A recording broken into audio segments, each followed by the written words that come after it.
Baltimore police are searching for suspects in a shooting that killed 2 and wounded 28 at the block party. Here's the shooting that we're talking about. Mass shooting in Baltimore over the weekend. 2 people were killed and at least 28 injured when gunfire erupted at a block party early Sunday. Police believe that there were more than one shooter. They're still searching for the suspects, though. This was the 339th mass shooting in America this year, and one of at least 4 over the weekend alone. Scott McFarland is in Baltimore. Scott, good morning. Hey, this guy looks so fake. I was going to say he looks Turkish. No, he just looks like he is like from a video game or something. Yeah. Like he just looks like a cartoon man. I don't know how to describe it. Have you seen him before? Yeah. He looks like this. Yeah, he looks like what is it? Like the doctor from Team Fortress or something. Say Leisure Suit Larry. Leisure Suit Larry. Yeah. Wow, what a reference, dude. I'm telling you, it's a sexy puzzle. Dude, what? You played Leisure Suit Larry? You don't even play video games. That's crazy that you played Leisure Suit Larry. I played it as well. It was impossible because you were coming so hard. I couldn't type fast enough to impress the girl. It was impossible to play because he was just nutting. It's a hard game. Good morning to you, Anne-Marie. Gunshots at a family event, a cookout. It was a jarring and violent end to that. Oh, yeah. I think mine was a little bit better than Leisure Suit Larry, but, nice reference there. Whoa. Kind of looks a bit like Alex. You know what? Not wrong. With the glasses, we got to get Alex a cosplay as a TF2 medic. That event, an eyewitness told me they initially mistook the gunshots for 4th of July fireworks. The wounded as young as 13 years old and 4 victims taken to a pediatric emergency room. This was a reckless, cowardly act of violence. A crowd filled with teenagers and young adults ran for their lives early Sunday morning as a spray of gunfire hit 30 people, killing an 18-year-old woman and a 20-year-old man in Baltimore's Brooklyn community. People got to make a change. Something got to give. This is too much. Another shooting at 805 Retina Court. Caller says a sister was shot. Police are still searching for suspects and say there were multiple shooters. People were running everywhere. People were crying. People were out of breath. Laquel Nelson had just left the block party when she heard a flurry of shots ring out. She told us she helped 2 people who were wounded and covered with blood into her car, racing them to the nearest hospital. I'd read red lights, dodged around cars. I have children myself, and I would have wanted someone to have done that for my child if she was in that predicament. I'm just a bit tired of this going on in my city. In the last 30 days, there have been more than 50 shootings in Baltimore, and Sunday's violent spree sent a jolt through the city at the start of what's supposed to be a week of celebrations. Treat this as if it was your daughter, your son, your brother, your cousin that was out here shot at this event. We must come together as Baltimore and wrap our arms around this Brooklyn community and each other. But again, as I said earlier, we have to be better for ourselves.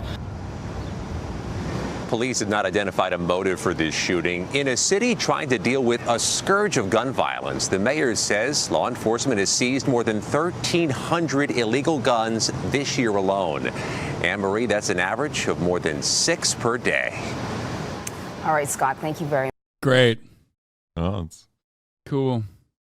Last year on 4th of July, we watched how Australia managed their mass shooting problems. Last year, America had more mass shooting deaths during the 4th of July weekend than Australia in 20 years. Look, wait, I'm sorry. What are you apologizing? We begin this hour with another deadly mass shooting in America, this time at a block party in Baltimore. 2 people were killed and 28 more injured. At least 14 of those hurt were minors. Police are still looking for suspects. They think there was more than one shooter. Baltimore's Mayor Brandon Scott vowed investigators would not stop until the perpetrators are caught. Mayor Scott joins us now from the city of Baltimore. Yeah, just Mr. Mayor, good morning. Good to see you. And I'm curious if you can give us the latest on the investigation. Mr. Mayor, you mentioned this was at a block party over a holiday weekend, and some of the victims were as young as 13. Do we know if this was a targeted shooting? Thank you. We don't know.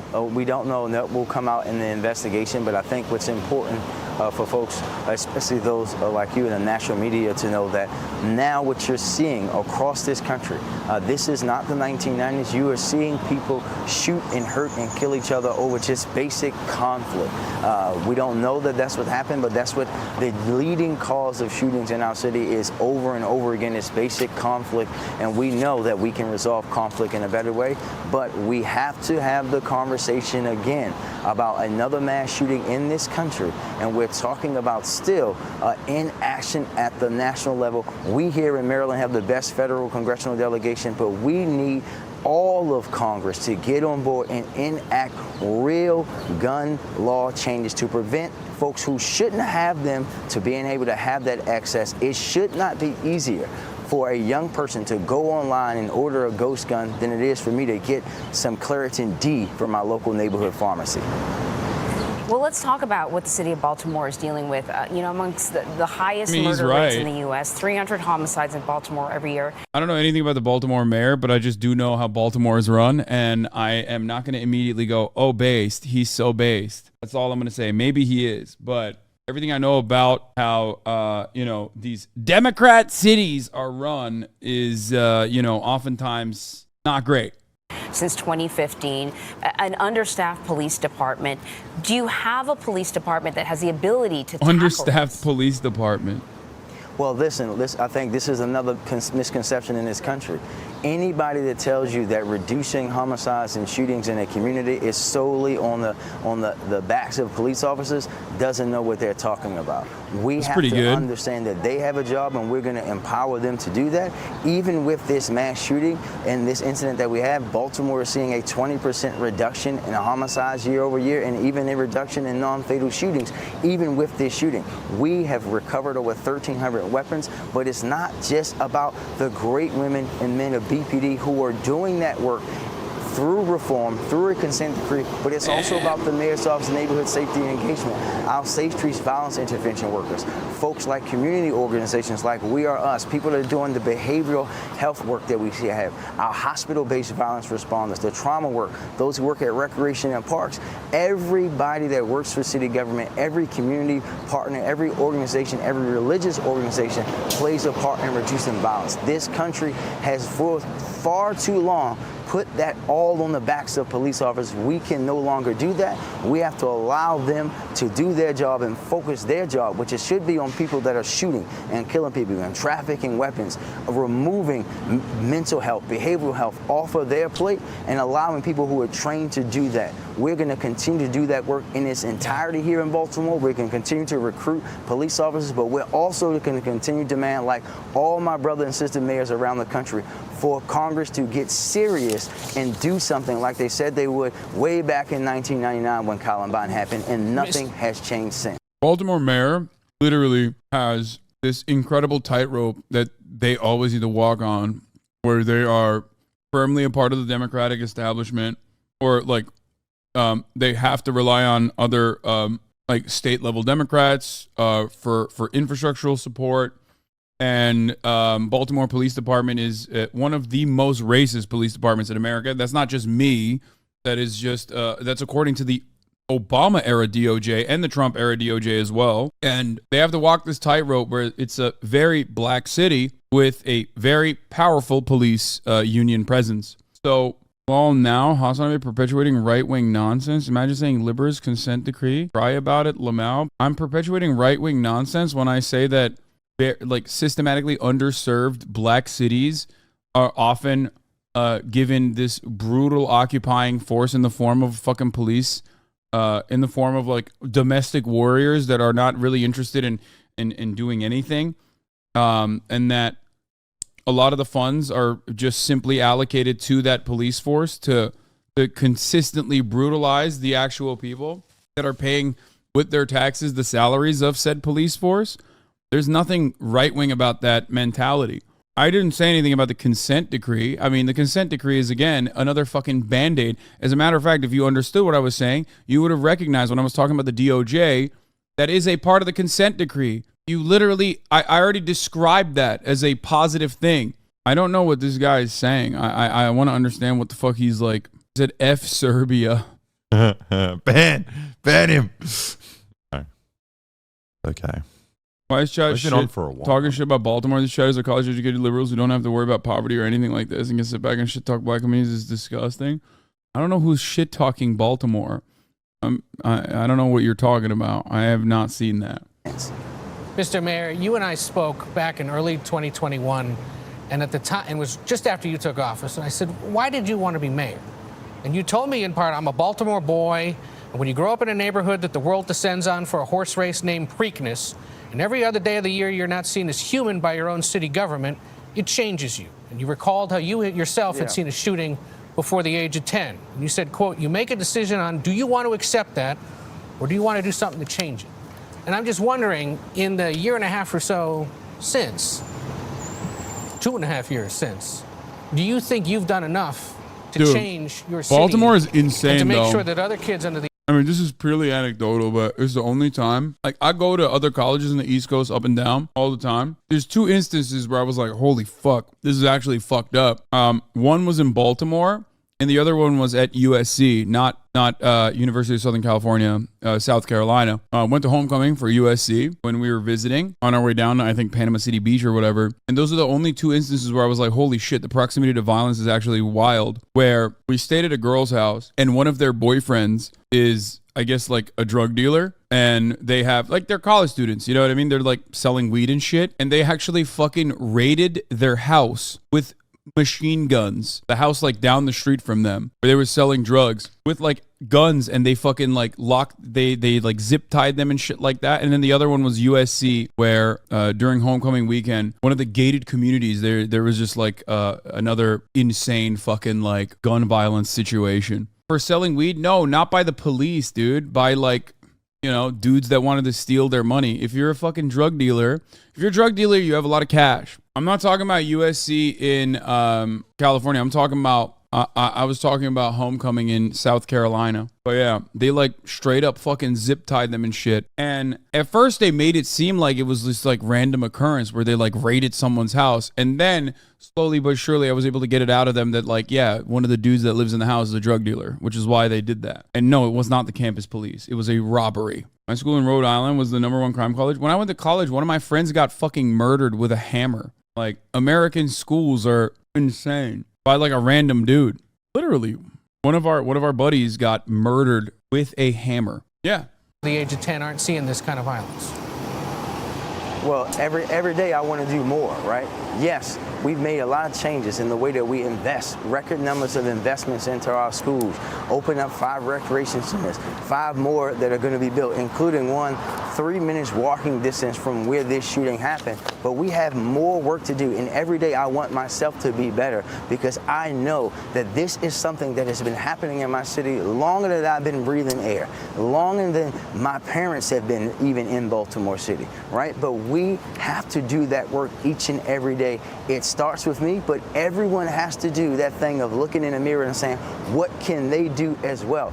Police identify victims of the deadly Philadelphia mass shooting that left 5 people dead in Philadelphia. We're now learning more about the victims, and police are identifying the suspected shooter, who they say was armed for battle. Trevor Alt is in Philadelphia with the latest. Trevor, good morning.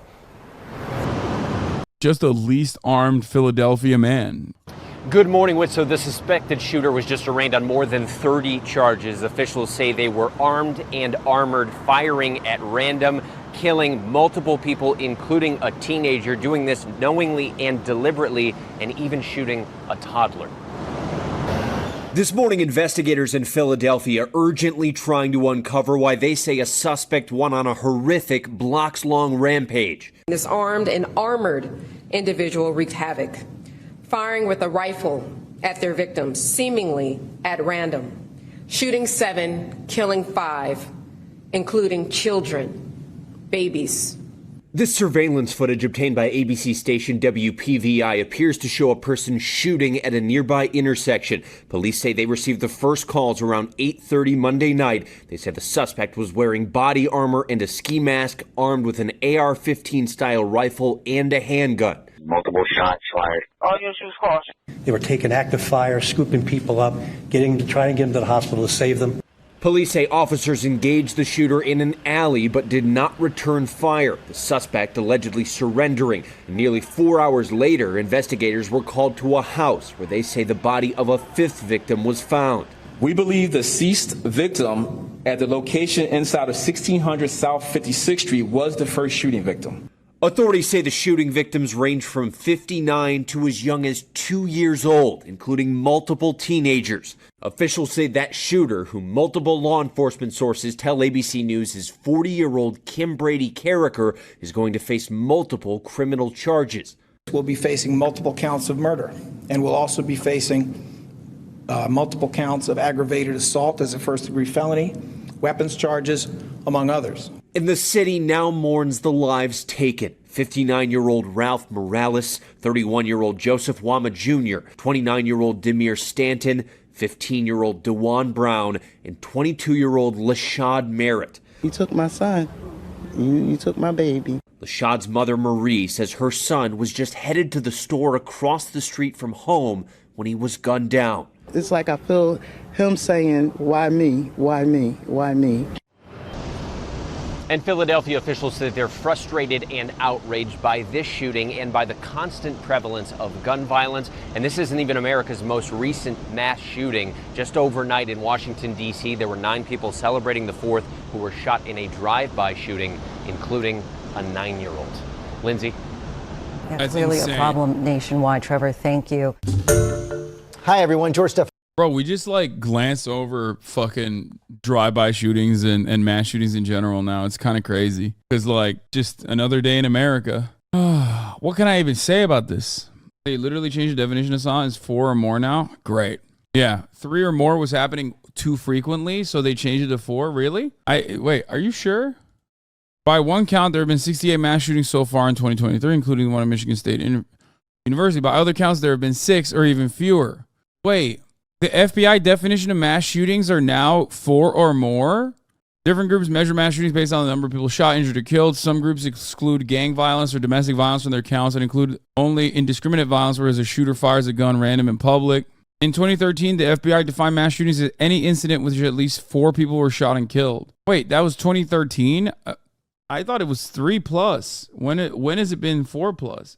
Am I having a Brownstein Bears moment here? This entire time, I thought it was 3. Why do you only cover Philly news when it's bad? Not much good coming out of Philadelphia. The agency does not have an up-to-date counter on how many such mass shootings have happened. After the 2012 shooting at Sandy Hook, Congress in a 2013 law defined mass killings as 3 or more killings in one incident. Yeah, that's why. Okay, that's where it comes from. Got it.